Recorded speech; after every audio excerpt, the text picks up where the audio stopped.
a todos. Daremos comienzo a la mesa número 9 de este Congreso Internacional, el cuarto Congreso Internacional de Literatura Comparada. Esta mesa número 9 lleva por título Los mitos convocados y se encuentra bajo el eje temático del estudio comparado de tematología, mitos y géneros. Esta mañana, para algunos de nosotros, o la tarde, según donde se encuentren, tendremos cuatro expositoras y cada ponente contará con 20 minutos para su disertación. En mi caso, como moderadora, pues les indicaré a través de un icono de relojito cuando falten 5 minutos para cumplir ese tiempo. Tras las presentaciones, pues tendremos un espacio para comentarios y preguntas. Vamos a iniciar esta mesa con la participación de María Carmen Encinas Reguero, cuya ponencia se titula El juicio de las armas desde la épica arcaica hasta la épica tardía griega. María del Carmen es doctora en filosofía clásica por la Universidad del País Vasco y ha sido investigadora postdoctoral durante 2 años en la Universidad Ludwig Maximilian de Múnich, Alemania, y actualmente es profesora titular en el Departamento de Didáctica de la Lengua y la Literatura de la Universidad del País Vasco. Sus áreas de investigación son la retórica griega, el teatro griego y la recepción de la literatura griega en la literatura infantil y juvenil. En estos campos ha publicado numerosos artículos y capítulos de libro. Le damos la palabra a la doctora María del Carmen Encinas Reguero. Buenos días, ¿se escucha? Sí, te escuchamos. Voy a intentar compartir la pantalla, si lo consigo.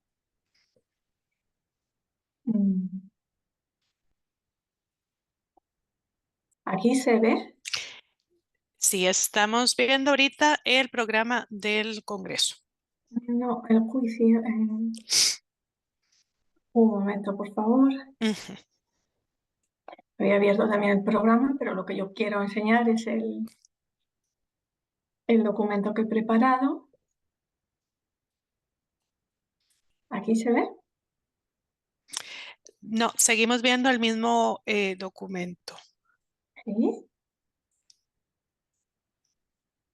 Ay, Perdón, sí, perdón, sí, es que está con la portada del programa, sí, sí, pero ya, perdón, sí. muy bien. Bueno, no sé cómo hacer para que se vea más grande, así que de momento sigo así. Eh, bueno, yo voy a hablar sobre el juicio de las armas. Antes de nada, buenos días a todos y muchas gracias a los organizadores del Congreso por aceptar mi propuesta. Como digo, voy a hablar del juicio de las armas en la literatura griega, desde la épica arcaica hasta la tardía, pasando también por otros géneros. El juicio de las armas, para quien no lo conozca, es un episodio de la guerra de Troya que protagonizan Ajax y Odiseo después de la muerte de Aquiles. Cuando Aquiles muere, hay que decidir a quién se le entregan las armas, sus armas, lo que implica decidir quién es el mejor después de Aquiles. Y se presentan como candidatos dos héroes, que son Ajax y Odiseo, y esta situación obliga a los griegos a decantarse por uno de ellos. Al final se decantan por Odiseo y al sentir que ha sido deshonrado, Ajax se quita la vida. Ajax es el único héroe de la guerra de Troya que se suicida, se quita la vida a sí mismo. Bueno, estas son las líneas principales del episodio, pero este episodio se va desarrollando a lo largo de toda la historia de la literatura griega. En la primera obra de la literatura griega, la más antigua, que es la Ilíada de Homero, el juicio de las armas no se menciona, pero sí que tenemos un episodio en el que Ajax y Odiseo se enfrentan. Y concretamente se trata del enfrentamiento en la categoría de lucha dentro de los juegos fúnebres en honor a Patrón. En ese momento, Ajax utiliza su fuerza para enfrentarse a Odiseo y Odiseo utiliza también el engaño, una treta, un ardid. Y el resultado es que al final ninguno de los dos consigue vencer al otro y hay que declarar el empate. Esta escena, así como la caracterización que reciben los dos héroes a lo largo de la obra, muestra la diferencia entre ellos. Ajax es el segundo, es reconocido como el segundo después de Aquiles, es denominado en muchas ocasiones baluarte de los aqueos, y es un héroe que destaca fundamentalmente por su fuerza. Al contrario que Odiseo, Odiseo es un héroe que se caracteriza por el uso de la palabra, del engaño, de la astucia, de la inteligencia.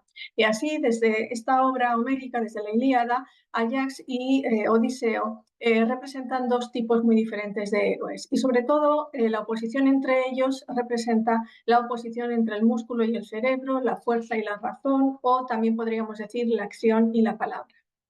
Bueno, pues el juicio de las armas no se menciona en la Ilíada de Homero, pero sí se menciona en la Odisea, aunque se menciona brevemente en el momento en el que Odiseo relata su viaje al inframundo y su encuentro allí con algunos héroes. Entre esos héroes que ya han muerto está Ajax, que sigue enfadado con él y que no le dirige la palabra.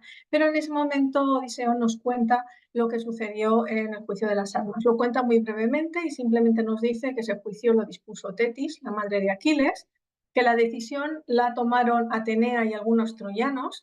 No se dice, pero todo el mundo asume que esos troyanos a los que se refiere son los troyanos cautivos que están en el campamento griego. Y nos dice también que estos hechos provocan el suicidio de Ajax. Lo más curioso de este episodio o de este pasaje es que Odiseo reconoce que la muerte de Ajax fue una gran pérdida para los griegos porque Ajax era el mejor después de Aquiles. Y aquí está la gran paradoja de la situación, porque si se acepta, y el propio Odiseo lo hace, que Ajax es el mejor después de Aquiles, no se entiende bien por qué las armas no se las dieron a él y se las dieron en cambio a Odiseo. Lo que sucede es que Homero no nos da más información y hasta aquí llegamos con lo que tenemos en los poemas homéricos. Sabemos que el juicio de las armas estuvo también desarrollado dentro del ciclo épico. El problema que tenemos es que el ciclo épico se ha perdido por completo y lo único que conservamos hoy en día es un resumen muy breve que hace Proclo en época tardía en su Chrestomacia. Gracias a este resumen de Proclo sabemos que el juicio de las armas se mencionaba al final de un poema épico titulado Etiópida, aunque no sabemos cómo se desarrollaba ahí, porque Proclo tan solo dice que se desarrolla el juicio de las armas, no dice más. Pero Proclo también nos dice que ese episodio del juicio de las armas se desarrollaba al comienzo de un poema épico titulado Pequeña Ilíada. Y ahí sí que nos da algo de información, porque nos dice que al principio de la Pequeña Ilíada tiene lugar el juicio de las armas y Ulises las consigue, según la voluntad de Atenea. Ajax, que se vuelve loco, destroza el botín de los aqueos y se da muerte a sí mismo. Según esta versión, quien determina que las armas sean para Odiseo es Atenea, y esto provoca el suicidio del héroe, como hemos visto hasta ahora. Pero hay dos datos nuevos que no habíamos visto. En primer lugar, que Ajax se vuelve loco y que antes de suicidarse destroza el botín de los aqueos. Lo que no sabemos es cómo se desarrollaban estos hechos porque Proclo no nos da más información.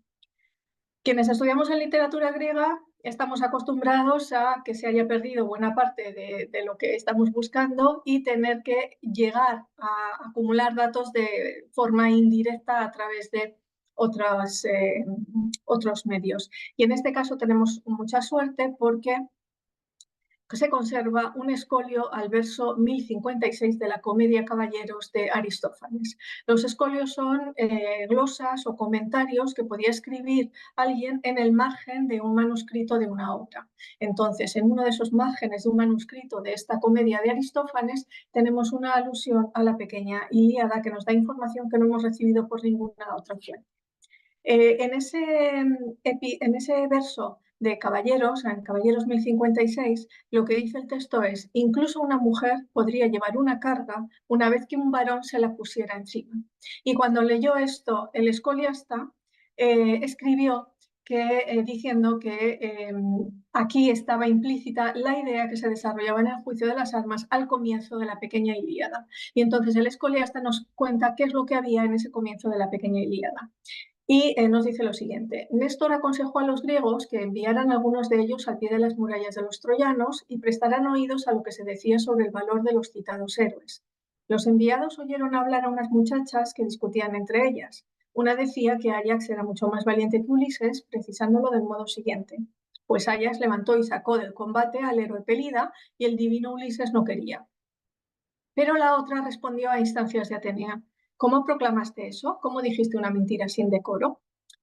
Bien, tenemos aquí que de nuevo la decisión se delega en los troyanos, pero ya no son los troyanos que están cautivos en el campamento griego, sino que son los troyanos que están en Troya.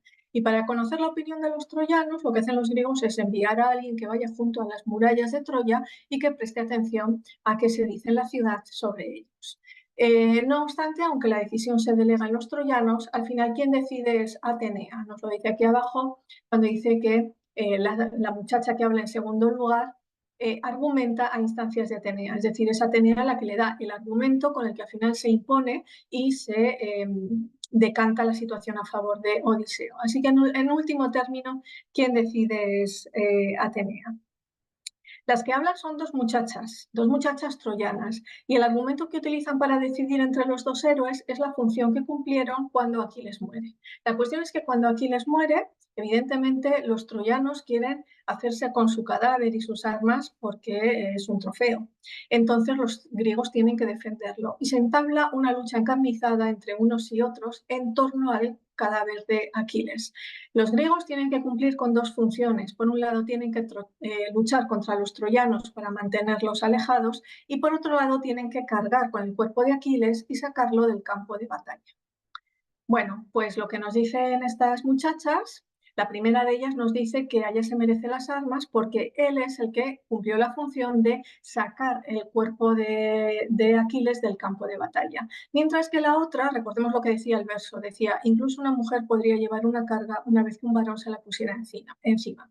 Lo que defiende la segunda instancias de Atenea es que lo verdaderamente heroico no es sacar el cadáver del cuerpo de batalla, sino quedarse en el campo de batalla luchando contra los troyanos. Y este es el argumento que se utiliza para entregar las armas a Odiseo y no a Ajax.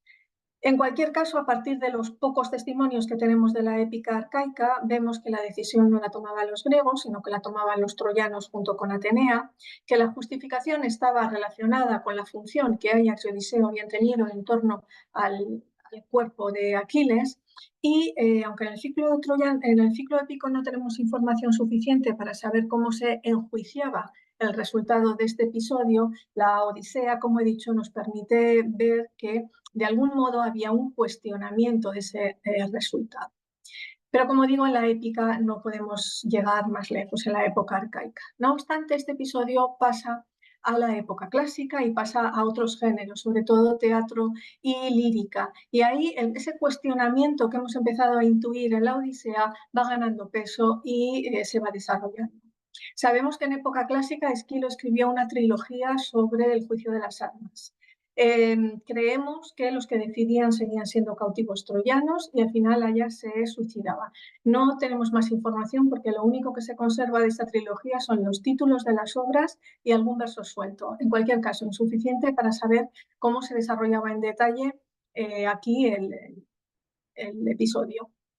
Tenemos más información en Píndaro. Píndaro alude al juicio de las armas en dos odas, en la Nemea 7 y en la Nemea 8. Y Píndaro introduce la idea de que el juicio no fue justo, de que Ajax fue engañado de algún modo por Odiseo gracias a la habilidad de Odiseo para manipular las palabras. Y aquí ya tenemos en época clásica, siglo V a.C., desarrollada esa idea de que hubo una manipulación, un engaño.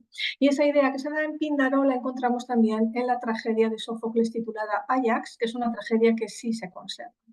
En este caso, la decisión de entregar las armas ya no la toman los troyanos, tampoco Atenea, sino que la toman los griegos, aunque no sabemos si son todos los griegos en su conjunto o los líderes del ejército, pero son los griegos los responsables de decidir.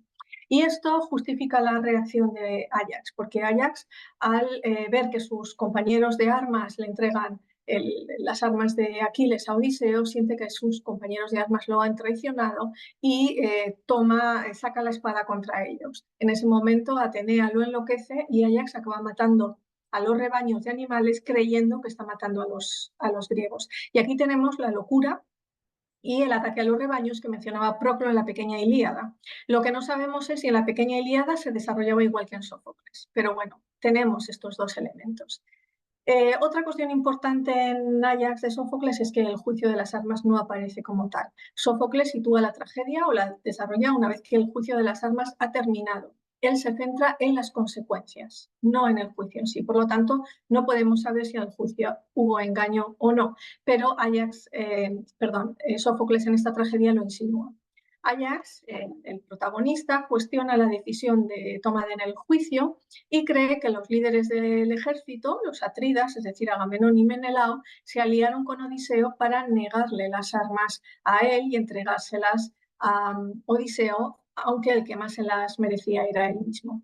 Esta acusación la retoma también Teucro, el hermano de Ajax, cuando una vez que muere Ajax y Teucro toma su defensa. Y por el contrario, Odiseo y los partidarios de Odiseo defienden la legitimidad del juicio y censuran a Ajax por no aceptar el resultado. Ahora bien, lo importante no es si, como insinúan Píndaro y Sófocles, hubo o no hubo una manipulación del resultado en el juicio de las armas. Lo más importante es valorar lo que esto implica, porque en esta escena, en este enfrentamiento entre Ajax y Odiseo, lo que tenemos en realidad es el enfrentamiento entre, por un lado, un héroe que destaca por su fuerza, que es reconocido como el mejor después de Aquiles y que por lo tanto es el que se merece las armas, y por otro lado un héroe, Odiseo, que destaca por el uso de la palabra y el engaño, que es inferior en el campo de batalla y que aunque no es el mejor después de Aquiles, es el que al final triunfa y se hace con sus armas. Y lo interesante es ver cómo se explica y se justifica esta situación.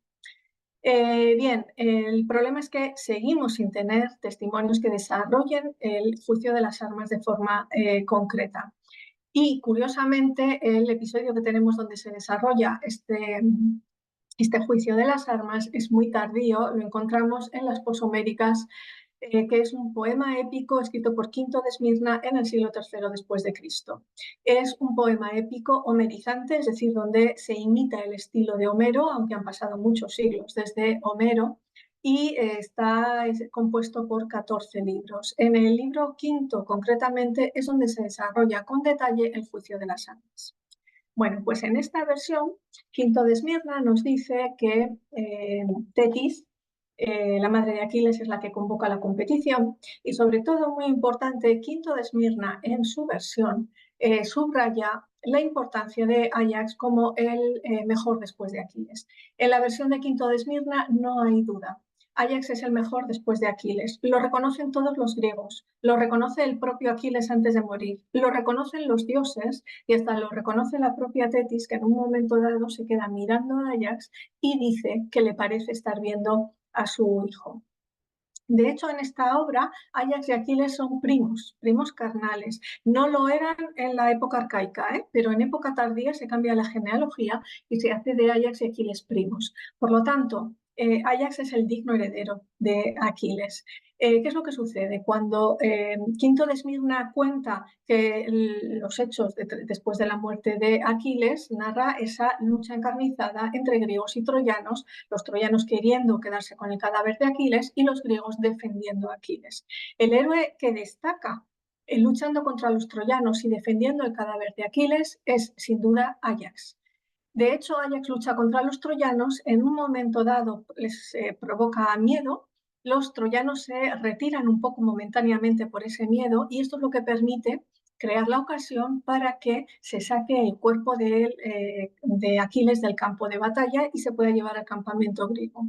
¿Quién o quiénes lo hacen? Pues aquí Quinto de Esmirna es conscientemente ambiguo, porque él dice que lo hacen los reyes. Los reyes. Y no sabemos si esos reyes son Agamenón y Menelao, o son también Ajax y Odiseo, o uno de ellos. Cada uno era rey en su territorio. Ajax era rey en Salamina, Odiseo era rey en Ítaca.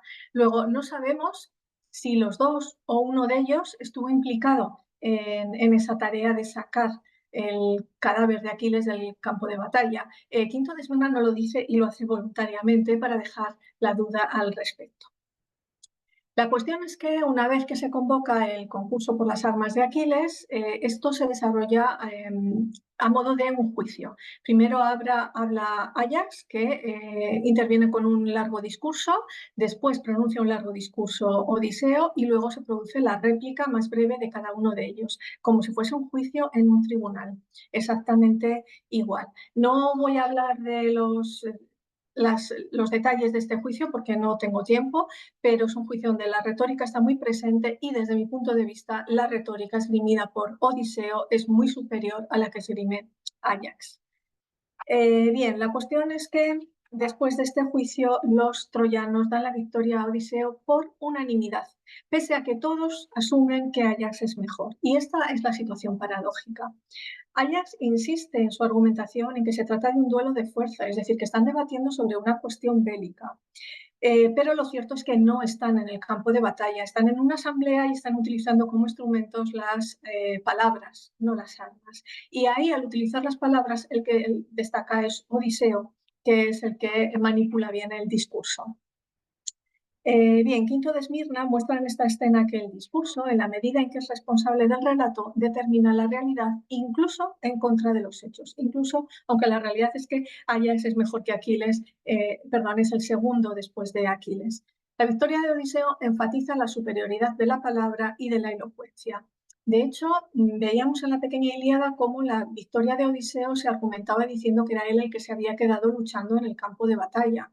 En la versión de Quinto de Esmirna enfatiza el hecho de que el que se queda luchando contra los troyanos en el campo de batalla es precisamente Ajax. Luego, aplicando la misma lógica de la época de la épica arcaica, aquí las armas se le tendrían que entregar a Ajax. Sin embargo, se le entregan a Odiseo exactamente igual, aunque Ajax es el que más ha luchado contra los troyanos. Quinto de Esmirna presenta los hechos de ese modo de forma intencionada y voluntaria para subrayar ya en época tardía el poder de la palabra y su peligro. Tenemos que tener en cuenta que en esta obra en Posoméricas nos movemos dentro de la época de la segunda sofística. La segunda sofística es un movimiento que ensalza el valor supremo de la palabra, de la retórica, por encima de todo. Y esta obra lo que está en consonancia con eso, lo que nos pone de relieve en fin, lo que se sugiere, mejor dicho, en esta obra no es que el juicio esté amañado o manipulado. Aquí eso no importa, no hace falta. Aquí simplemente se pone de relieve la idea de que la elocuencia es un instrumento que puede llevar incluso a persuadir de la postura menos justa, que es exactamente lo que pasa. Bien, termino ya. En la literatura griega vemos que los mismos episodios se van reelaborando una y otra vez, van pasando de un género a otro, de una época a otra, pero en ese camino van sufriendo modificaciones y sobre todo su significado va cambiando y se va adaptando a los nuevos tiempos, como he tratado de demostrar con el juicio de las armas. Y eso es todo. Muchas gracias. Muchísimas gracias, María del Carmen, por tu disertación. Vamos seguidamente a escuchar a Ana Capciola, cuya ponencia se titula Variaciones de los mitemas cristianos en la lírica femenina española de posguerra. Ana Cacciola es doctora internacional en lengua española y literatura por la Universidad de Alicante. Desde el 2021 ejerce como profesora de lengua española en la Universidad de Murcia y en la Universidad Internacional de La Rioja. Sus publicaciones en revistas y obras colectivas se han centrado en la producción de autoras como Lucía Sánchez, María Serraga, Carmelina Sánchez Cutillas, Margarita Ferreras, Francisca Aguirre, Luisa Castro, entre otras.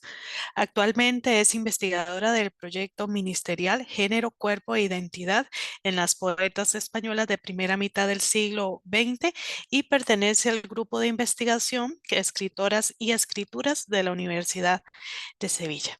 Cuando guste, Ana. Muchas gracias. ¿Se me escucha bien? Sí, te escuchamos bien. Perfecto. Bueno, buenos días a todos y a todas. Muchas gracias por la presentación. Y bueno, sin más dilación y para ceñirme al tiempo establecido, procedo con la lectura de mi comunicación. Bien, La vertiente lírica española de la primera posguerra se caracteriza por el empleo de un peculiar lenguaje bíblico que, además de acudir retóricamente al versículo, ahonda en un imaginario mítico de raíz veterotestamentaria y judeocristiana.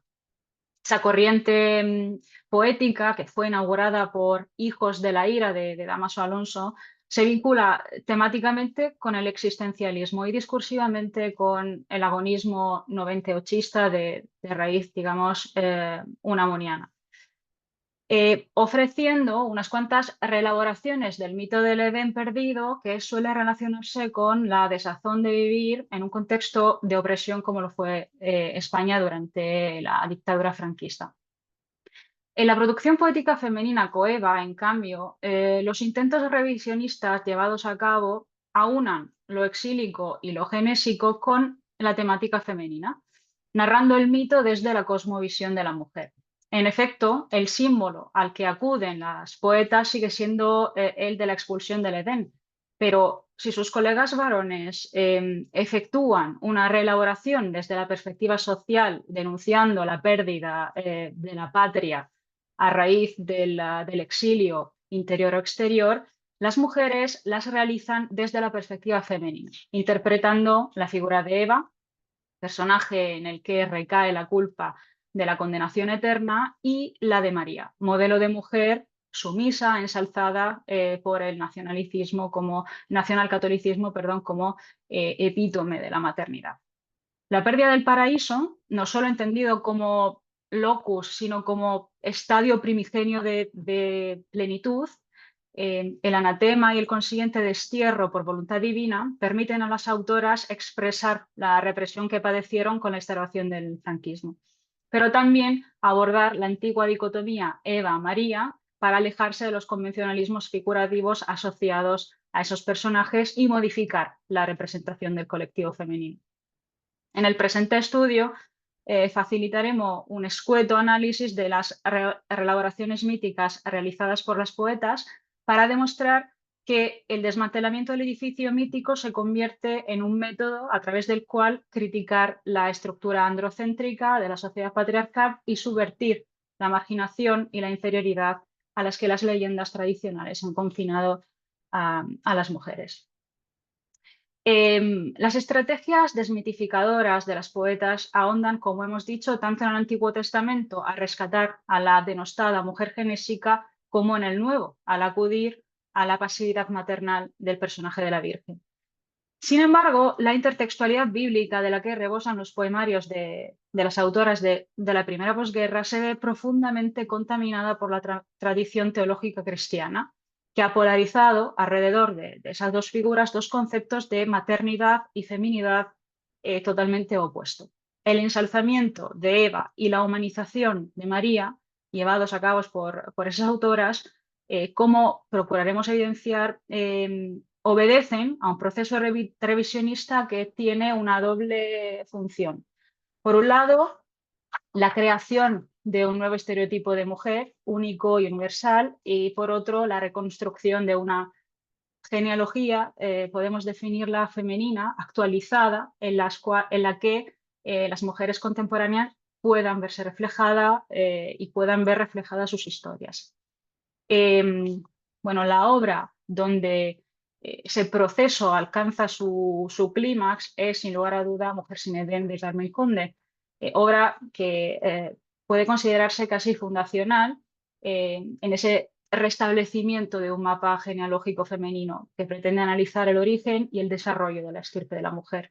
Por obvias razones de tiempo no podemos detenernos y profundizar en ella. Sin embargo, daremos unas pinceladas sobre las emanaciones derivadas del poemario condiano para analizar la dinámica evolutiva del ser mujer a través de distintos estadios. Por un lado, la dignificación que sufre el personaje de Eva, quien se configurará como la progenitora de la especie humana. Seguiremos con la humanización de María, pareja a la primera por compartir ya la misma naturaleza, y terminaremos con el sujeto poético actual, que encarna ya a la mujer contemporánea. Y las autoras que presentaremos son Alfonso de la Torre, Josefina Romo Arregui, Ángela Figuera, Angelina Gatell y María Benito.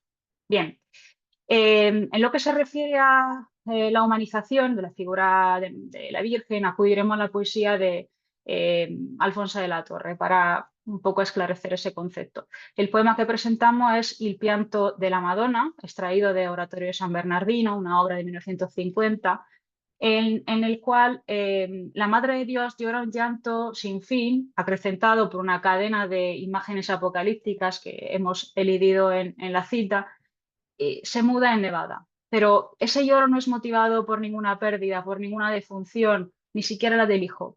Lo que duele es, en el curso de estos septasílabos, paradójicamente, el gozo. Cito: para el duelo del gozo, qué escasos son los ojos. Las uvas brotan lágrimas en el lagar del llanto. En el lagar del pecho han pisado los sueños. Los copos son de ansias. Nieva sobre la nada. La tónica de todo el fragmento del poema entero es la angustia, un angor existencial que se concreta en la imagen del lagar, recipiente en el cual se prensa la uva para obtener el mosto. Auxilia la interpretación de esos versos el término pisar, que connota una acción violenta física y espiritualmente. Los granos de uva, al ser pisados, se rompen y de la rotura provocada fluyen lágrimas. Los sueños, al ser pisados, también fracasan, causando decepción y desencanto. La metáfora de la quebradura lleva consigo el carácter de irreversibilidad, con lo cual se llora la pérdida de un estado de plenitud que se poseía o que se creía posible y que ahora que se ha convertido en nada, como sugiere el cierre. Y el término nada, la referencia a la nada, nos obliga a citar también el prólogo del mismo libro, en el cual el autor especifica, cito: la Madonna llorará lágrimas de nieve sobre la pureza de las bellas almas perdidas. ¿Cuándo llegará el día en que todo deje de ser nada para ser algo en la naturaleza de Dios? Casi todas esas bellas almas perdidas a las cuales se alude en el prólogo son, a lo largo del poemario, figuras femeninas, personajes femeninos. En tal orden de cosas, la Virgen de Alfonso de la Torre llora al saberse, como las demás mujeres, ella también cosificada por su sexo. Con la santidad ya desvanecida, esa María se sabe terriblemente humana y trágicamente mujer. No llora el crimen cometido contra el hijo inocente, sino contra el colectivo femenino al que pertenece. El poema se convierte en una elegía por lo perdido y por esa condición de integridad ya inalcanzable. En general, las vírgenes que transitan por los poemarios de las autoras de posguerra se enquistan, de hecho, en una dimensión de desgarro existencial, que es inherente, consustancial a la propia esencia femenina y incomprensible para los demás. Así lo expresa Josefina Romo Arregui en su Cántico de María Sola en 1950. La pieza poética que presentamos se titula como el mismo poemario. Cito: oh Dios, pero ¿es que acaso tuvo mi vida una ladera tierna y apacible? Es que supe lo que era sonreír sin lágrimas, caminar sin rencores, sin lóbregas amarguras. Oh mi destino de árbol azotado por el viento, entristecido por el aullar de las pasiones, sin una mano fuerte, sin una mano tierna, sin una verdad limpia y pura como el aire de las cumbres. Y después, Señor, me desnudaste de mi último bien y me diste soledad, esa tremenda soledad de las almas inquietas. La voz lírica del poema, en el que se divisa la presencia mariana, hace hincapié en los muchos sufrimientos experimentados a lo largo de su vida y en cómo se ha visto compelida a reprimir siempre su naturaleza. Llama la atención la metáfora vegetal del árbol vapuleado por algún agente atmosférico, muy cara a los poetas existencialistas, así como la referencia a la inquietud anímica de María, tan contraria a la mansedumbre que suele corresponderle en las Sagradas Escrituras.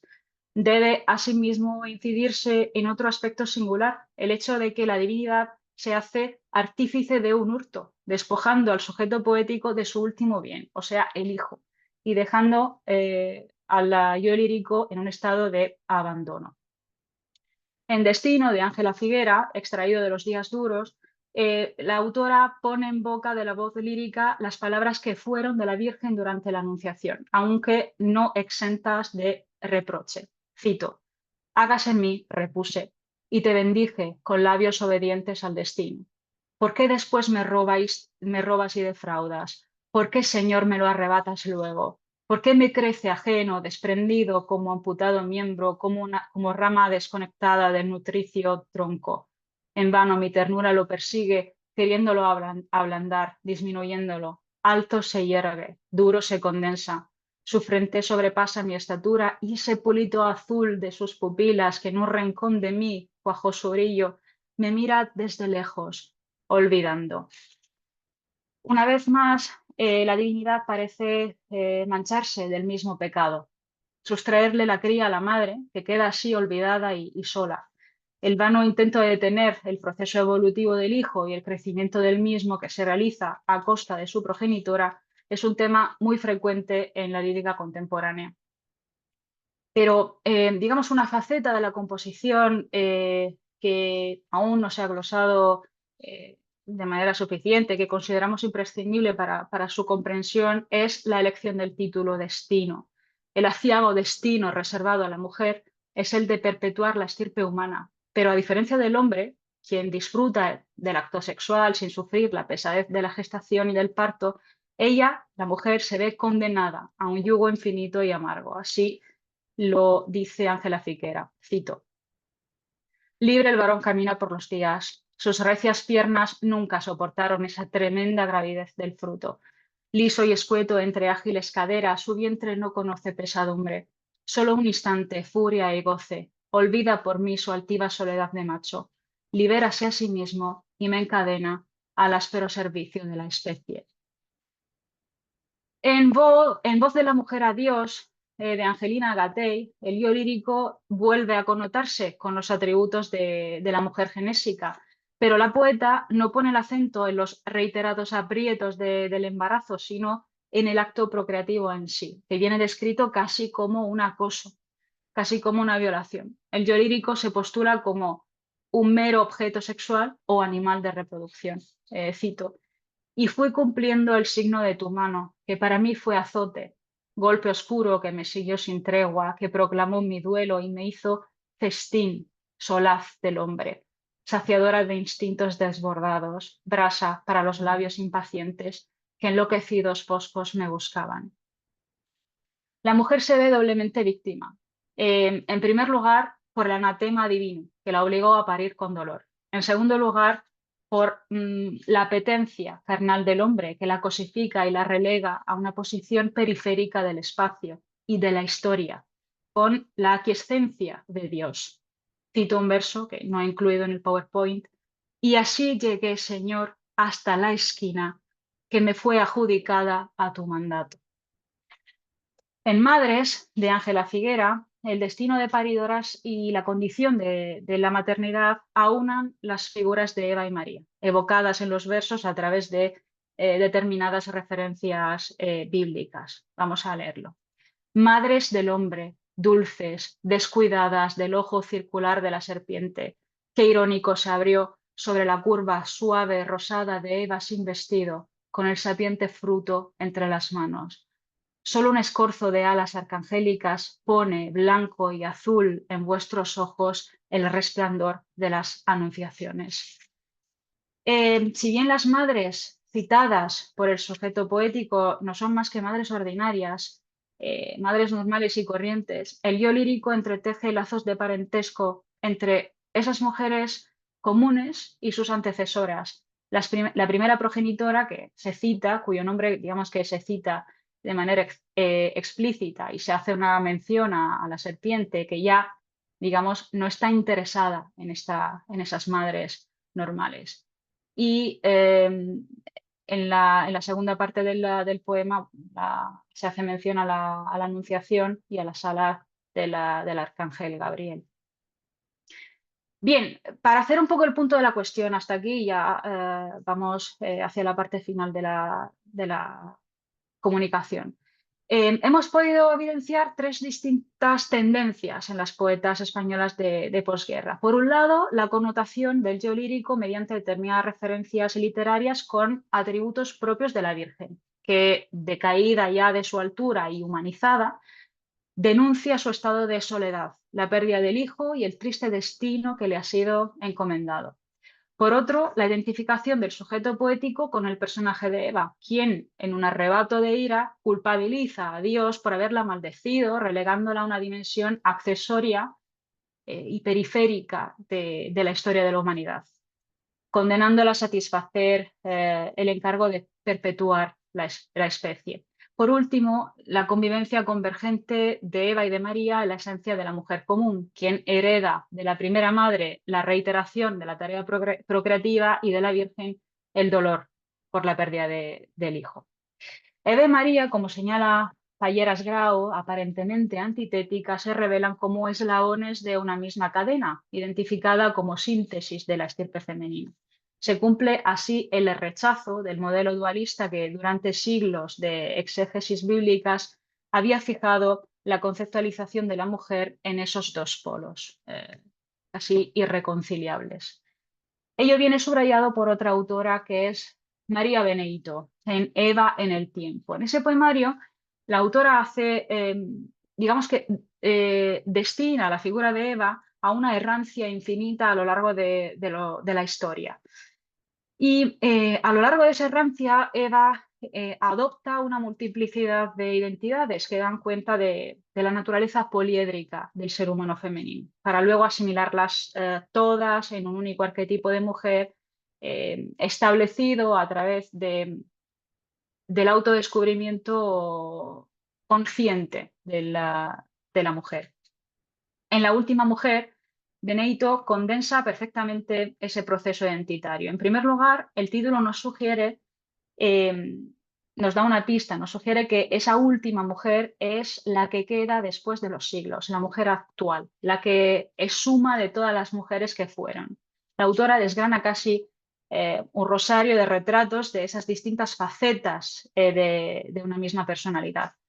Y proporciona una caracterización del ser mujer repitiendo en algunos aspectos estereotipos de género aceptado comúnmente. Cito, soy la que mece cunas en un rincón de flores invisibles, la del uso y la rueca, la del ánfora y las canciones de presentimientos.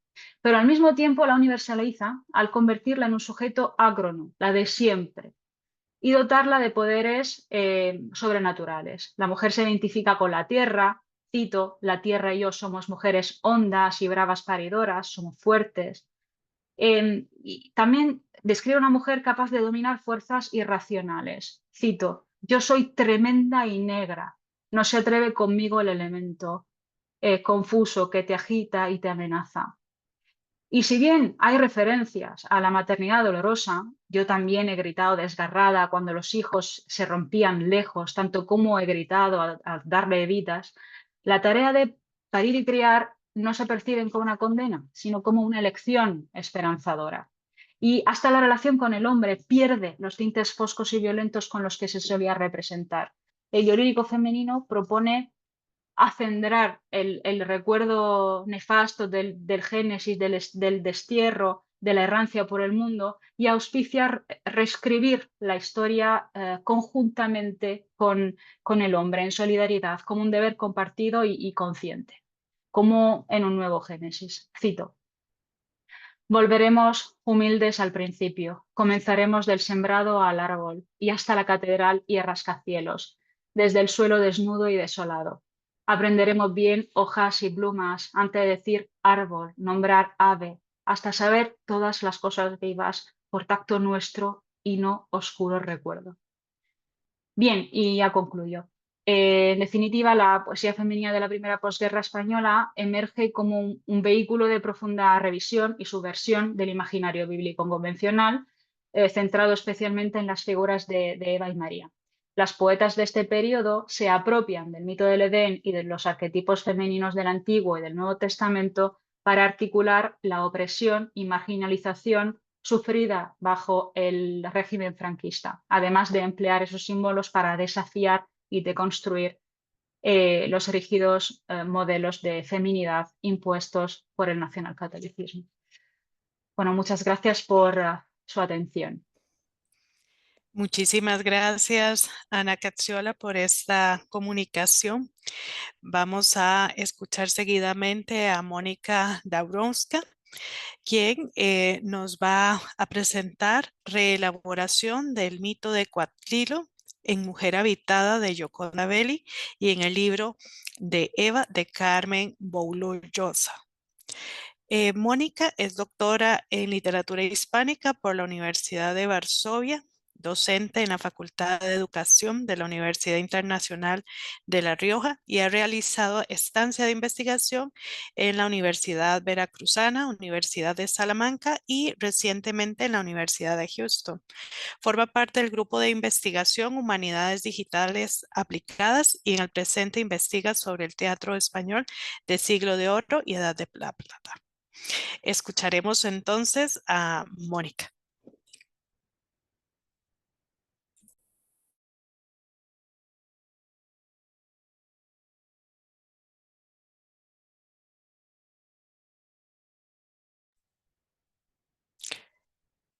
Mónica, ¿nos escuchas?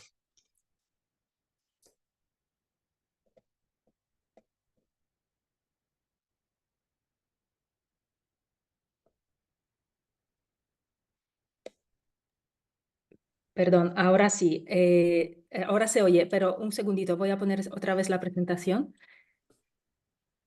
¿Se ve la presentación? Sí, la estamos viendo. Y se oye también, ¿verdad? ¿Ya todo funciona? Exacto, cuando gustes. Perfecto, pues efectivamente, muchas gracias. Y sin más preámbulos, paso a exponer mi ponencia. Entonces, bien, como ya se ha mencionado, este trabajo se propone analizar la influencia que ejerce el mito prehispánico náhuatl en las novelas La mujer habitada de Yoconda Belli, la novela es del año 88, y la novela El libro de Eva de Carmen Boullosa. Esa novela es del año 2020. A la luz de estos aportes, se ofrece una interpretación del fenómeno de la resurrección de las deidades aztecas en la literatura escrita por mujeres desde el enfoque de estudios feministas. La obra novelesca, tanto de Belli como de Boullosa, se caracteriza por una frecuente evocación de los mitos prehispánicos. Ambas autoras, además, comparten muchas características, aunque Belli es nicaragüense y Boullosa es mexicana. Sin embargo, en su trayectoria, en la temática que tratan, hay muchas convergencias. Por ejemplo, el interés por reescribir la novela histórica de Latinoamérica desde el punto de vista feminista. Ambas son novelistas, pero también poetas. Hay muchas otras convergencias. Sería bueno. Entonces, aquí vemos a las dos. Y en primer lugar, para enmarcar nuestro análisis, es precisa una reflexión previa sobre la presencia y las funciones de los mitos ancestrales en la literatura actual escrita por las autoras de América Latina. Esta tendencia por revivir el mito prehispánico, por indagar en la tradición mítica del continente y revisar la situación de la mujer a la luz de las creencias de sus antepasados, no es fortuita, bueno, en estas autoras sobre todo. Incido en esa vertiente femenina, tanto en cuanto a las diosas que se recuperan, que son deidades femeninas precisamente, como de las autoras que las reviven, porque si bien existen diferentes estudios, diversos estudios, ¿no?, y monografías dedicadas a los mitos literarios precortesianos, se observa una significativa mayoría de estos estudios aborda a los dioses del panteón de los pueblos náhuatl, en ese caso, ¿no? Y es llamativa el poco interés o poco trabajo todavía que se ha realizado sobre las deidades femeninas, precisamente. También quería señalar que el estudio del mundo mítico prehispánico requiere de una hermenéutica crítica adaptada a la compleja realidad histórica del continente americano. Me refiero a las fuentes, al acceso a estas, las mediaciones, etcétera, ¿no? Que es, bueno, hay muchas dificultades en ese sentido. Y también en ese contexto, la propia palabra mito necesitaría de una reflexión más profunda. Aspectos metodológicos, todos que no es posible abordar con detalle en ese momento por cuestiones de tiempo. Pero solamente señalo que aquí entiendo el mito en el sentido amplio, no solamente como un relato, con sus variaciones, por supuesto, sino incluyendo toda la teogonía, cosmogonía, filosofía mítica, incluida también la materialidad de los objetos, el significado de espacio, etc. Bien, pues en ese contexto del regreso, ¿no? al mito. En ese caso estamos hablando de mitos náhuatl, ¿no? Mitos mexicas, pero bueno, hay otras tradiciones también. La vertiente femenina, revisar, o sea, esa tendencia de revisar las deidades femeninas por las autoras.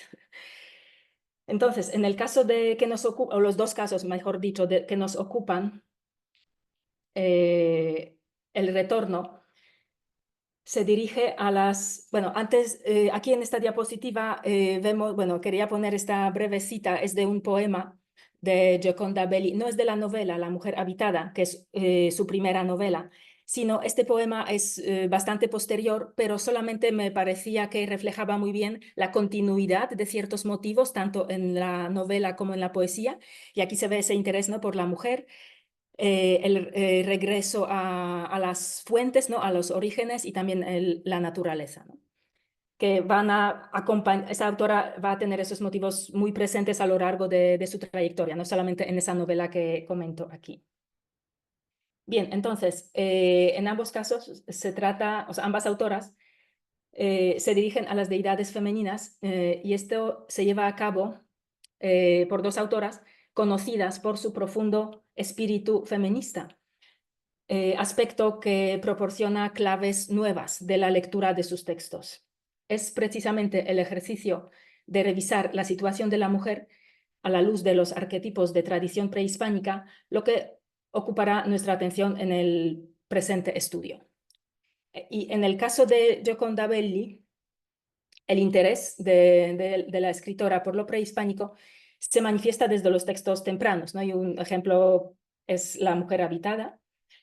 Y Belli construye narrativamente en esa novela el mundo de las creencias mexicas, las deidades, reconstruye, ¿no? el sistema de deidades,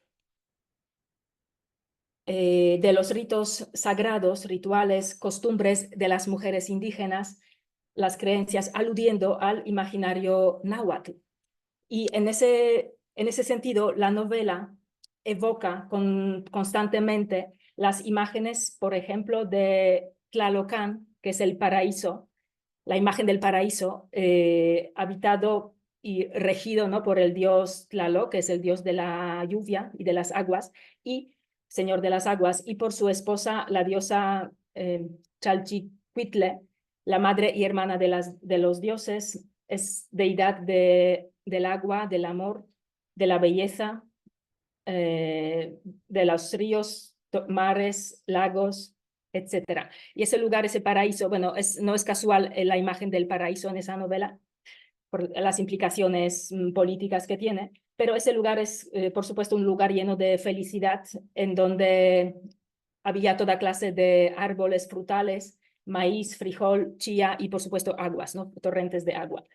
Otras figuras femeninas que están presentes en esa novela son las llamadas chihuateteo, que son las mujeres divinizadas, las mujeres muertas en el parto, al quien se daba, la cultura náhuatl les daba el estatus, las divinizaba, y estaban en ese paraíso precisamente.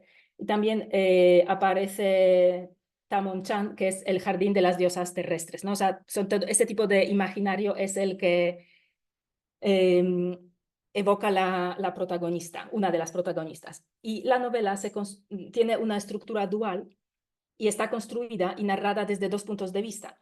el de la indígena náhuatl llamada Itza, que es la guerrera que se levanta contra la invasión española. Estamos en el siglo XVI, ¿no? El momento de la preconquista y conquista, la resistencia a la conquista española. Y por otro lado, desde la mirada moderna de Lavinia Alarcón, es una joven arquitecta que participa en la insurgencia centroamericana de los años 70. De este modo, las historias de las dos protagonistas se cruzan, trayendo a la memoria precolombina al presente y reflejando la condición de mujer enraizada en la compleja realidad latinoamericana. La cosmovisión indígena se entrelaza así con la mirada moderna. Aunque el país donde transcurre la acción de la novela se denomina Paguas, no resulta difícil identificarlo con la realidad de Nicaragua de estos momentos por alusiones al Gran General, Movimiento de Liberación Nacional, etc., aunque también podría ser transporable a otros países de la región. Entonces, la indígena Itza se encarna, digamos, en forma de un árbol que crece en el jardín de la viña. Y esa es la manera de unir las dos protagonistas, ¿no? Y de unir sus destinos. La reaparición de Itza en la casa de la viña pone en marcha el proceso de concientización de la viña por su ancestra náhuatl sobre la identidad, sobre su identidad, ¿no? Su origen, y se realiza mediante el rescate de la memoria de los pueblos indígenas, una memoria olvidada que vuelve a través de símbolos y vivencias psicológicas hasta transformar la conciencia de la joven arquitecta. La autora, otorgando voz a Itza, recupera el discurso autóctónico femenino y lo pone en diálogo con el sujeto contemporáneo en las enunciaciones de la viña. Y la viña, por su parte, inspirada por Itza, se identifica, es un proceso, pero llega a identificarse con el espíritu luchador y valiente de Itza. Cito, mi presencia ha sido cuchillo para cortar su indiferencia. No son palabras de Itza, ¿no? Que es el objetivo que consigue a lo largo de la novela. Como Itza, la viña, bueno, como Itza en el siglo XVI, ahora la viña actúa a favor de una doble liberación. La liberación política, porque la protagonista está implicada en la lucha sandinista, pero también por la liberación de género, porque lucha también por su estatus de mujer, ¿no? Como una mujer independiente capaz de defender su postura y respetarla por los demás. Y el recurso a la realidad mítica en esa novela se pueden distinguir diferentes finalidades, ¿no? Por un lado, por supuesto, sirve para la construcción de la identidad de la joven protagonista, por esa evocación de las generaciones de mujeres latinoamericanas, ¿no? Como un modelo para las nuevas generaciones de mujeres latinoamericanas que lideran la lucha. Pero también la figura de Itza introduce una consideración muy profunda sobre las fuerzas de la naturaleza y su relación, también la relación con las demás mujeres.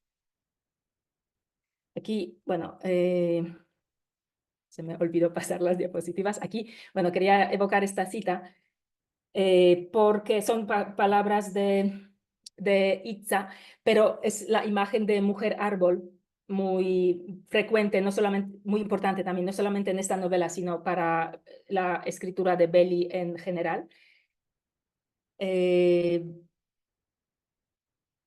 La imagen, también esa imagen, a la vez, aquí al final, la última frase, cuando dice, la vida bulle, en mí como un estar preñada, un telar de mariposas, un lento gestar de frutos en las corolas de los azahares. Claro, es también evocación del tema de la maternidad. Y por último, y ahora ya paso a la siguiente autora, el propio nombre de la viña, por otro lado, introduce el tema del mestizaje, porque en el ámbito de mitología clásica, la viña fue la hija de Amata y Latino, y esposa de Eneas, quien fundó Roma y un nuevo imperio. Y la viña, bueno, al casarse, gracias a ella se fusionó la cultura griega y romana. Bueno, no tenemos más tiempo para desarrollar ese aspecto, pero Virgilio tiene papel bastante pasivo y sin embargo aquí ocurre todo lo contrario. Tiene todo, Buyosa la dota, le otorga la voz y por eso puede narrar su propia historia y tiene el poder, ¿no? No solo de la palabra, sino de la acción, incluso bélica. Y esa evocación de la tradición romana y greco-romana, según María Salgado, según María Salgado, el personaje de la viña representa el valor del mestizaje e implica la continuidad de la cultura occidental greco-romana en el ámbito americano, cosa que es un poco inevitable, ¿no? En ese contexto. Y bueno, paso rápidamente a la siguiente autora, Carmen Buyosa, y su novela El libro de Eva. Y aquí está en la narrativa y también en la poesía de Buyosa, quizá más frecuentes son las referencias a la herencia cultural grecolatina, con la intención de resignificarla y subvertir esa tradición. Menos frecuentes quizá son alusiones al imaginario mítico prehispánico, aunque también están presentes, ¿no? Por ejemplo, en el poema Agua, pero bueno, no voy a entrar ahora, que evoca las aguas de Texcoco, que es el Tenochtitlán. Bueno, Buyosa, como Belli también, tiene algunas novelas, algunos textos, donde recrea el pasado colonial, también con la intención de revisar esa historia oficial y cuestionar los discursos hegemónicos que, por ejemplo, aquí se puede mencionar sus novelas Cielos en la Tierra o Llanto, donde recrea la figura de Moctezuma. Y la crítica literaria, al referirse a su obra, suele hablar de su crítica de mitos patriarcales, sobre todo de la tradición judeo-cristiana, obviando o dejando de lado la presencia de elementos prehispánicos. Y creo que eso es importante y no se ha tratado todavía. Por supuesto, en el libro de Eva, como ya el propio título indica, se trata de la figura de Eva, de la bíblica Eva y Adán, y esta novela es un intento de narrar la historia de la creación, la historia de Génesis, pero desde el punto de vista de Eva, ¿no? Y aparecen, por supuesto, muchos elementos novedosos y subversivos en cuanto a la versión oficial. Eso no... también sería interesante el paralelismo de esta novela de Buyosa con la novela El infinito en la palma de la mano de Belli, donde la autora nicaragüense retoma también ese mismo motivo, pero bueno, aquí no vamos a entrar en eso. En cuanto a la novela de Buyosa, es verdad que en toda la novela prima la figura de Eva. Sin embargo, la autora dedica también algunas menciones a Lilith, que es la primera mujer en la tradición rabínica judía, y a Coatlicue, la primera diosa, la madre de los dioses, madre de la tierra, de la fertilidad de la mitología azteca. Y eso me parece significativo e interesante. Coatlicue es una figura de lo femenino, la principal figura de lo femenino en el panteón azteca, íntimamente ligada a los ritos de la vida, de la muerte, y la actualización de su presencia en esa novela, evocada además con mucha fuerza, aquí tenemos la cita, es un vehículo extremadamente poderoso para reexaminar los estereotipos sobre lo femenino, expresar las inquietudes sobre la maternidad, el mal, la violencia, etc.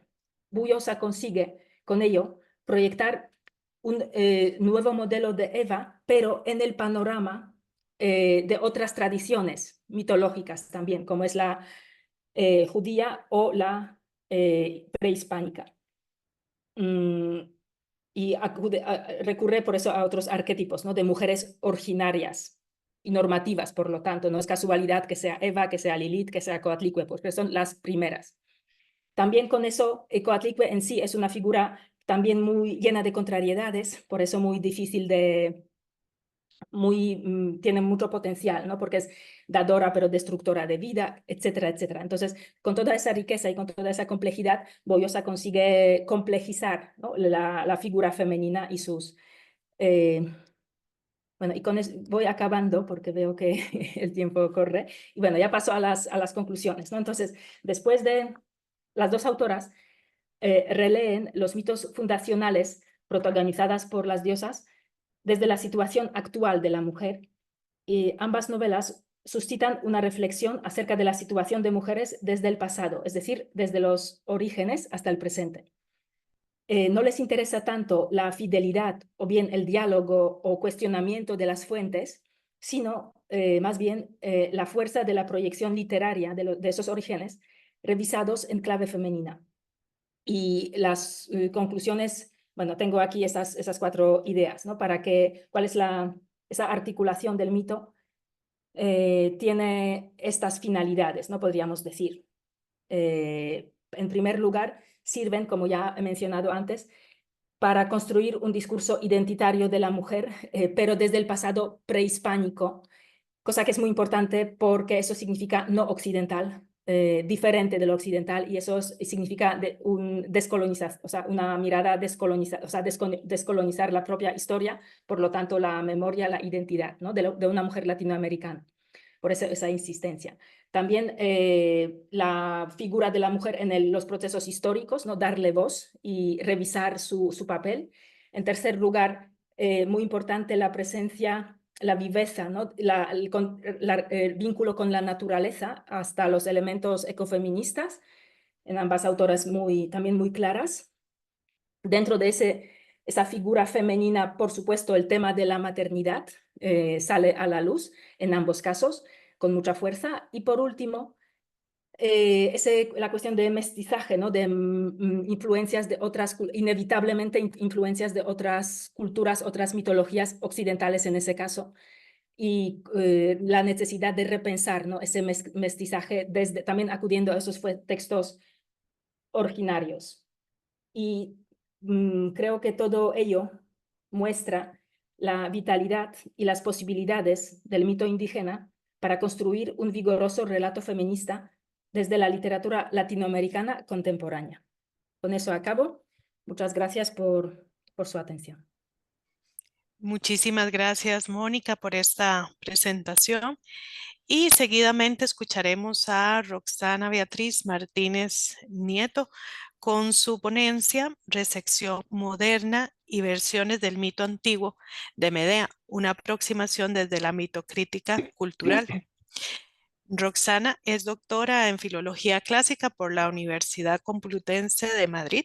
Ha obtenido diferentes becas de formación académica en Alemania, beca de formación de personal investigador y beca de formación de profesorado universitario. Actualmente es profesora de la Universidad Internacional de La Rioja y se interesa por el campo de las humanidades digitales. Se especializa en precursores del pensamiento racional y orígenes del pensamiento griego. Cuando gustes, Roxana. Muchísimas gracias, Carla. Buenas tardes desde España. Buenos días allá. En primer lugar, mi agradecimiento por esta invitación y bueno, pues por todos los asistentes.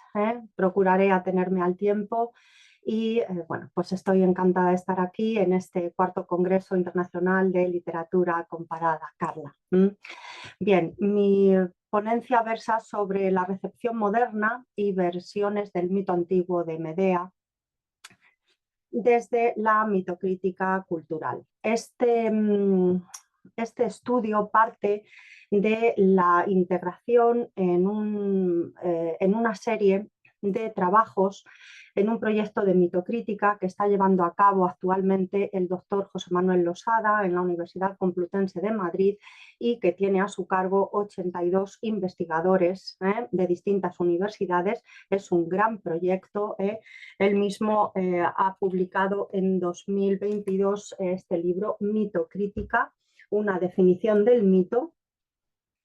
Y en esta nueva disciplina que ha surgido sobre el estudio del mito, su representación, mitología, mitocrítica, entra la gestión, la conservación, la difusión del patrimonio histórico, artístico, lingüístico, musical, natural y audiovisual, es decir, en relación con el desarrollo, en este caso, de la Comunidad de Madrid. Entonces es un proyecto que se está abordando ahora mismo a partir de todos estos contextos, es multidisciplinar y en este caso pues es un proyecto que lo que pretende es desarrollar una hermenéutica adecuada sobre el estudio de estos procesos mitológicos en diversos contextos y su recepción en la sociedad contemporánea.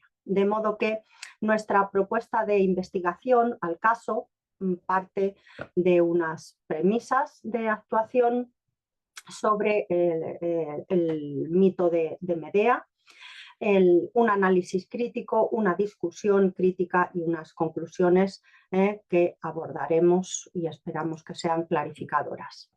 En primer lugar, sabemos que hay una corriente actual de revisión de figuras femeninas en mitos clásicos. Es decir, se está llevando a cabo una relectura del relato mítico desde un enfoque feminista. Este enfoque ha canonizado o ha convertido a la Medea de Eurípides en el canon, en el estándar de facto de todas esas caracterizaciones que se encuentran dentro de la tradición de Medea.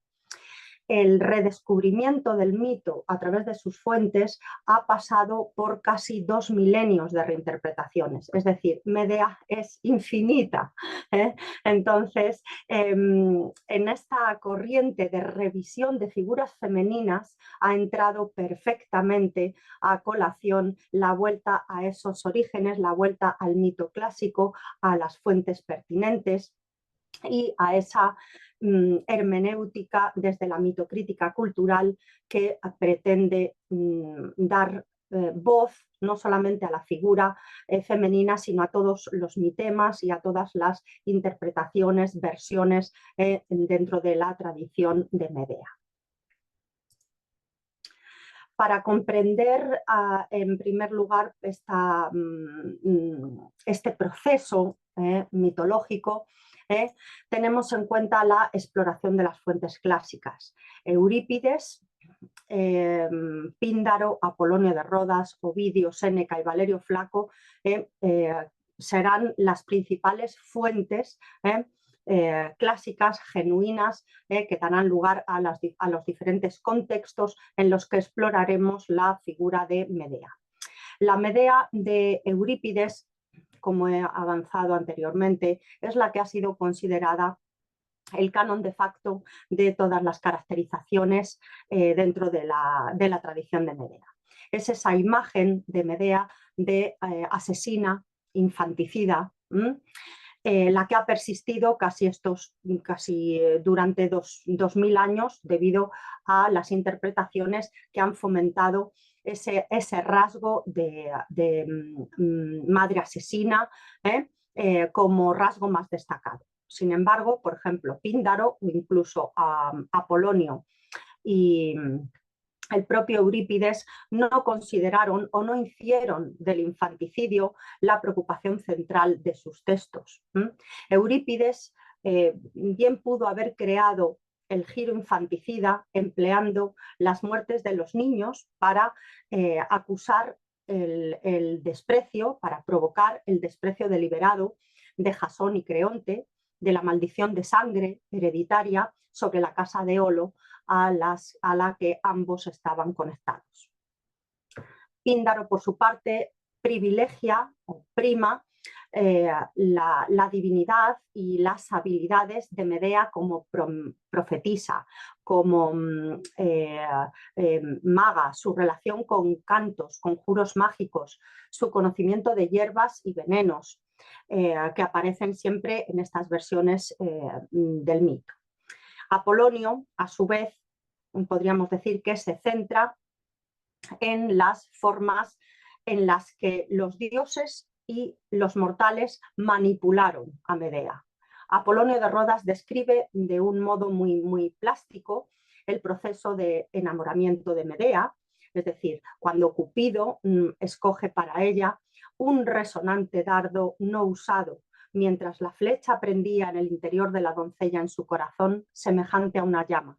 Frente a él, lanzaba fulgentes miradas hacia Jasón. Era arrastrada su sutil razón fuera de su pecho por la pasión y ningún otro cuidado tenía. Su corazón se inundaba de una dulce tristeza. Así lo describe Apolonio de Rodas en las Argonáuticas 3, 280, 81 y 93. Es esa manipulación la que viene describiendo este autor. Ovidio lo que hace es centrarse en la esposa abandonada. Lo hace en las Heroidas 12.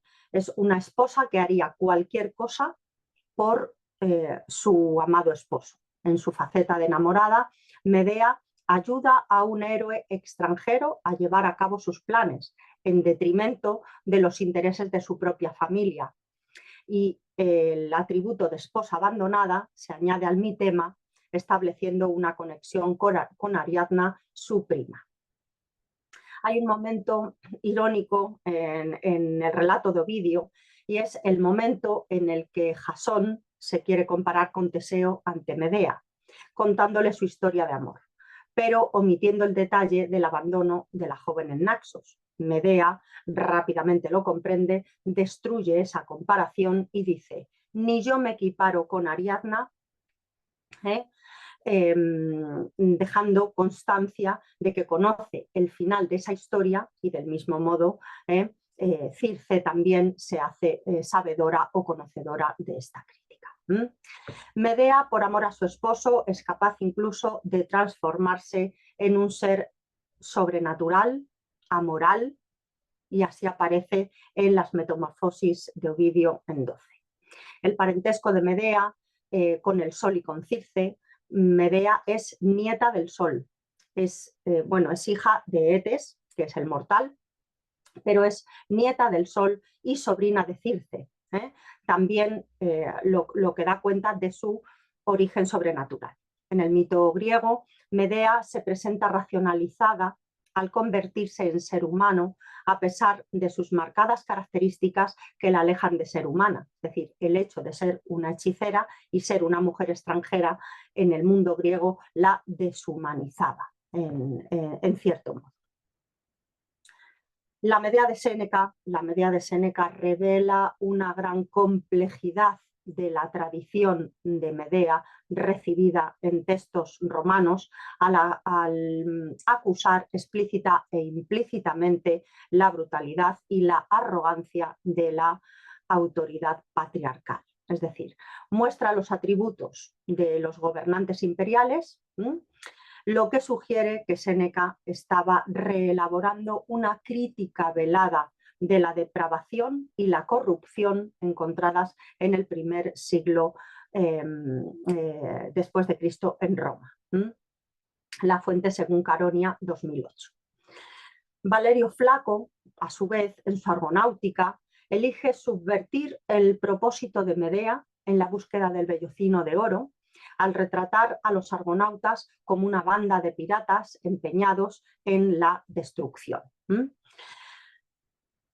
Pasamos a ver qué es lo que ocurre en este caso con esa gran complejidad, en palabras de Morán y Pérez, el interés de la figura femenina parte de ser, en primer lugar, una mujer extranjera en el mundo griego, lo que ya lo caracterizaría como bárbara, una mujer fatal. Cabe destacar a este respecto el trabajo que se está abordando en materia Medea, que propugna o hace proliferar la idea de Medea como antiprototipo femenino. Sale de la marginalidad y da lugar a múltiples lecturas. Es decir, Medea es maga, es asesina, es transgresora, es extranjera, es feminista, y se hace gala de en este estudio Materia Medea, por Checa Puerta, la lucha de Medea contra Jasón, que delata ese estigma de la locura. Y a ese respecto cabe señalar que la contextualización de las diferentes interpretaciones del mito de Medea y su reacción es siempre calibrada. Es decir, Medea analiza su angustiosa situación y solo tras su examen decide su forma de actuar. Antepone la reflexión a la pasión. La pasión no destruye su capacidad de razonar. La heroína es consciente de qué terribles daños va a cometer, pero ello no le impide que cometa sus crímenes. Frente a la premisa socrática de que el mal proviene únicamente de la ignorancia y que prevalece siempre el triunfo de la razón, se observa que el razonamiento de la heroína es claro, si bien no le impide lanzarse a su propia ruina y a la destrucción de lo que más ama. Los mitemas dan lugar a una serie de discusiones, como el mitema de la mujer extranjera en el mundo griego. Ella llega y en ese momento ya es transgresora, en el momento en el que como extranjera también ayuda a Jasón a realizar sus planes, cosa que Jasón nunca llega a terminar. El mitema de la hija obediente, en un principio como hija de Etes, al cobijo de las normas familiares, protegida en el entorno familiar, pasa a convertirse en el mitema de la hechicera enamorada y a partir de ese momento transgresora. Transgresora en otro aspecto, es capaz de saltar todos los límites por amor a su esposo. Pasando al mitema de la esposa abandonada, del que hemos hablado antes, y que es tratado como despecho y a partir de ese momento se convierte en amante vengativa. En el momento en el que Medea se da cuenta de que Jasón intenta abandonarla, en ese momento es cuando decide renunciar a todo lo que tiene por una posibilidad que finalmente es fallida, pero es su única forma de seguir sus pasiones sin medida, sin límites, aún siendo sabedora de todas las consecuencias que conlleva.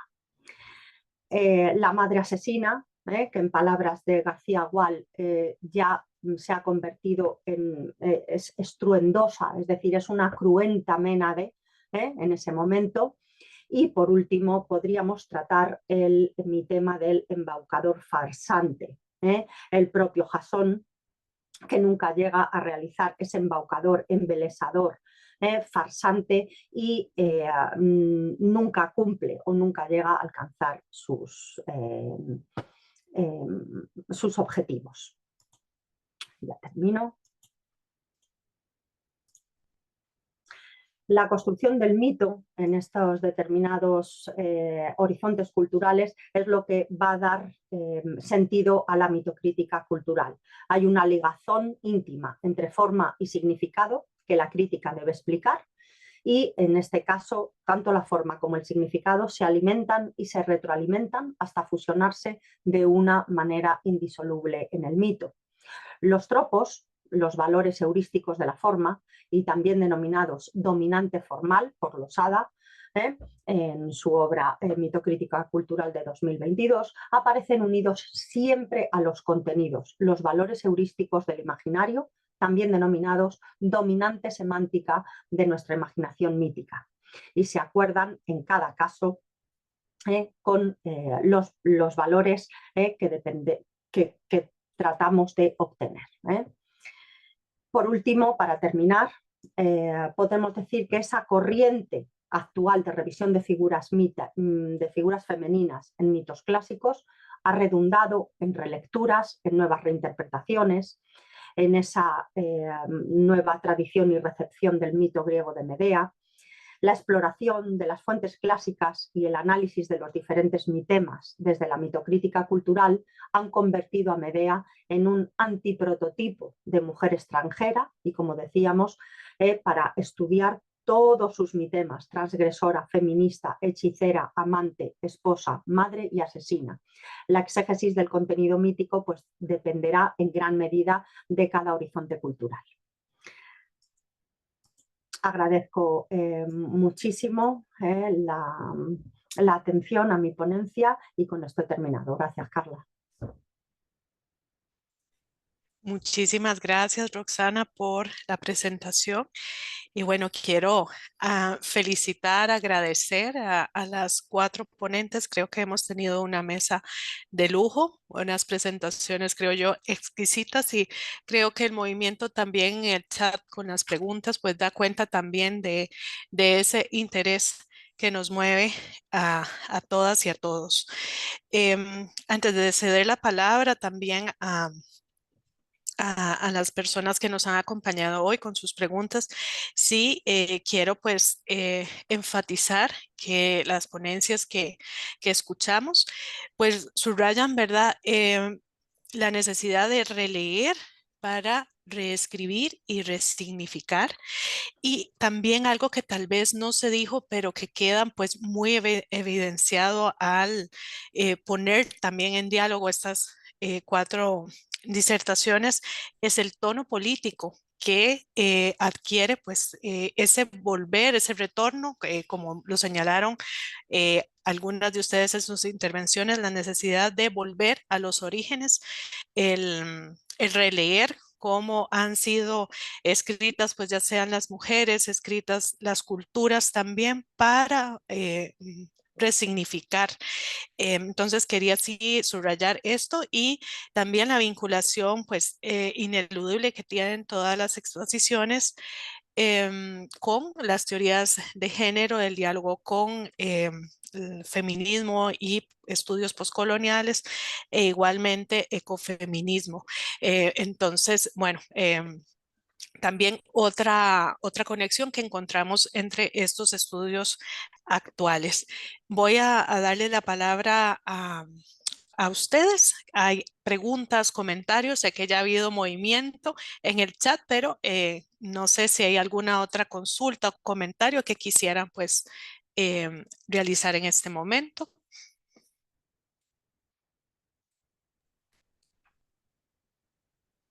A mí me gustaría dirigirle o, bueno, felicitar la primera ponencia que hemos tenido.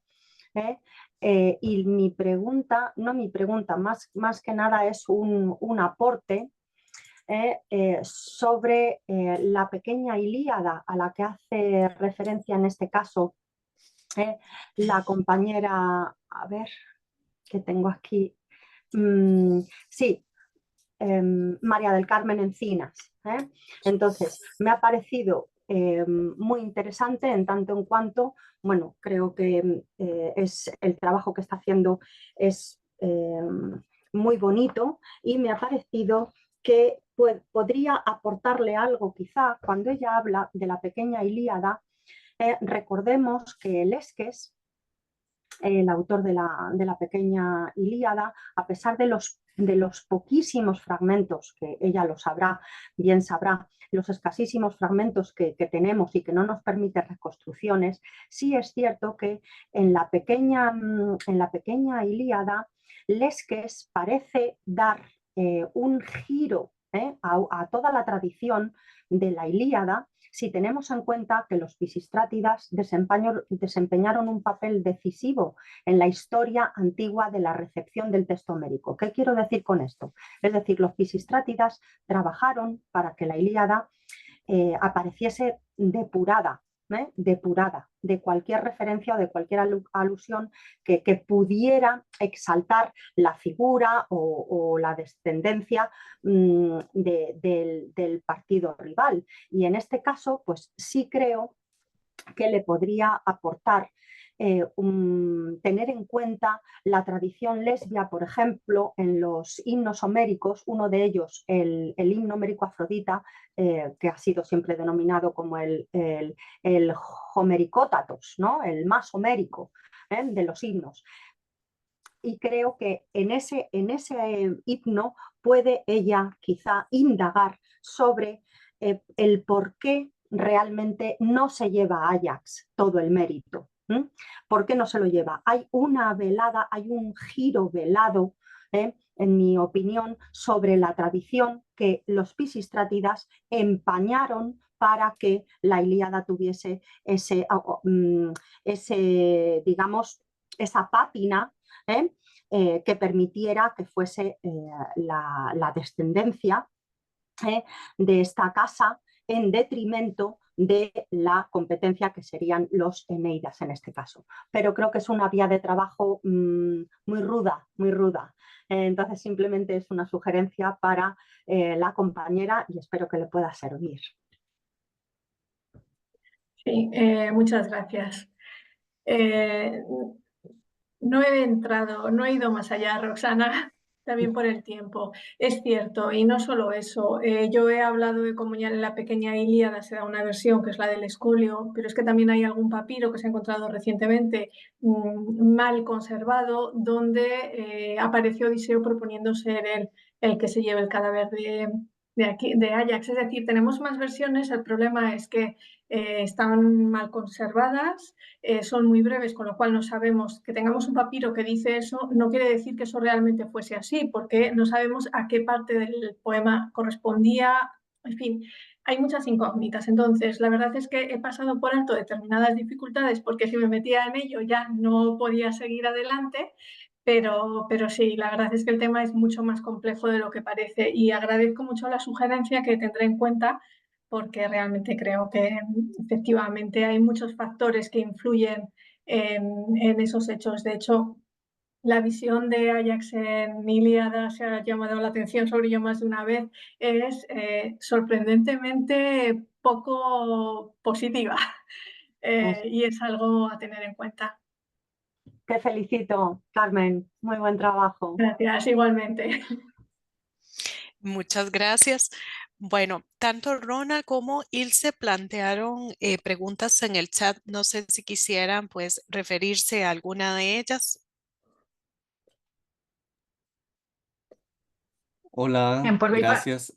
Perdón a todas las personas ponentes. Me tuve que desconectar un momento de la sala y vi que en ese momento pues respondió Ana. Muchas gracias por tus respuestas. Sí, estaba así intermitente hoy en la presentación, pero muchas gracias por todo. Ya leí en el chat las respuestas. Lo único que te quería pedir era si nos puedes facilitar el link de donde esté depositada tu tesis, porque realmente me interesa mucho Sí, la lectura de Mujer sin Edén. Es uno de los textos fabulosos de esa época. Muchas gracias. lo dejo en el chat, Ronald, sin problema y muchísimas gracias por tu interés y por las preguntas. Gracias. Y yo, Carla, si me permites hacer una pequeña aportación para enriquecer un poco esa mesa tan variada y tan interconectada, pese a las distancias, digamos, cronológicas, ¿no? Y a los distintos temas y a los distintos autores que se han abordado. Es curioso, Roxana, que en esa reelaboración de la figura de Medea, hasta en la posguerra se recupera un personaje tan contradictorio y con un abanico de matices tan grande, ¿no? Y hay un poema de Alfonso de la Torre, siempre mencionado en esta obra que comentaba, que era el Oratorio de San Bernardino, que dedica la autora a las mujeres infanticidas. Y entonces, aunque no digamos, no mencione de manera explícita a Medea, hay un substrado mitológico con referencias a Medeas que es increíble. Y no se aprecia una condena abierta y manifiesta hacia el acto de Medea. Como tú comentabas, hacía referencia a esa cordura que caracteriza al personaje de Medea y que justifica casi sus actos. Y a mí me llamó muchísimo la atención ese poema porque, bueno, imaginemos en el contexto, ¿no? En plena posguerra, que se hablase de las infanticidas era ya bastante relevante, esas bellas almas perdidas, ¿no? De las cuales hemos hablado con anterioridad. Nada, sencillamente decirlo como corolario. Y luego con respecto a Mónica, la ponencia de Mónica, bien, me ha llamado también la atención que en ese proceso de revisionista, ¿no? Volver al origen, como decías tú, Carla, ¿no? Y para reescribir nuestra historia, Carmen Boullosa rescate también al personaje de Eva y no solo a las diosas del panteón mexica, ¿no? Y nada, sencillamente era esto. Quería dar las gracias a todos y a todas y renovar mi enhorabuena a todas las compañeras que han participado en esa mesa. Muchas gracias. Muchísimas gracias, Ana. Efectivamente, Medea es un referente en todos los campos. Y bueno, yo digo, me voy a sentir abrumada cuando vea las preguntas sobre Medea porque van a ser, va a ser un bombardeo constante. Es cierto, es que Medea tiene ese componente, ese constitutivo mítico en el que verdaderamente cabe todo. Es esa naturaleza poliédrica de la que tú hablabas en tu ponencia, de la naturaleza de la mujer, la que verdaderamente da muestra de todos aquellos aspectos en los que se funde la naturaleza femenina. De modo que muchísimas gracias, Ana, por la aportación. Yo también quiero Muchísimas agradecer, Ana, gracias. tus Ay, perdón. comentarios. Y solamente por añadir otro granito de arena, porque aquí se ve que cómo se entrelaza todo en realidad, y en Latinoamérica tenemos la Llorona, la madre que llora a sus hijos, ¿no? Entonces, es la Medea latinoamericana. Entonces, ese diálogo entre diferentes tradiciones está muy vivo y, claro, sería interesante abordar esos nexos, ¿no? Y paralelismos y diferencias que se dan. Pero bueno, muy interesante. Gracias. Sí, lo tenemos pendiente, ¿verdad? Eso es un trabajo, abordar eso puede resultar pues, un gran reto. De modo que también muchas gracias a Mónica por la aportación que ya conocíamos de estar trabajando en ese aspecto. Muchísimas gracias. Gracias nuevamente. Y no sé si hay alguna otra pregunta o comentario. Bueno, agradecer a todas y a todos pues, nuevamente sus ponencias y también pues su participación acá en esta mesa número 9. Invitarlos a que continúen pues conectados en las otras sesiones y los días que nos restan del Congreso. Muy buenas tardes, muy buenos días.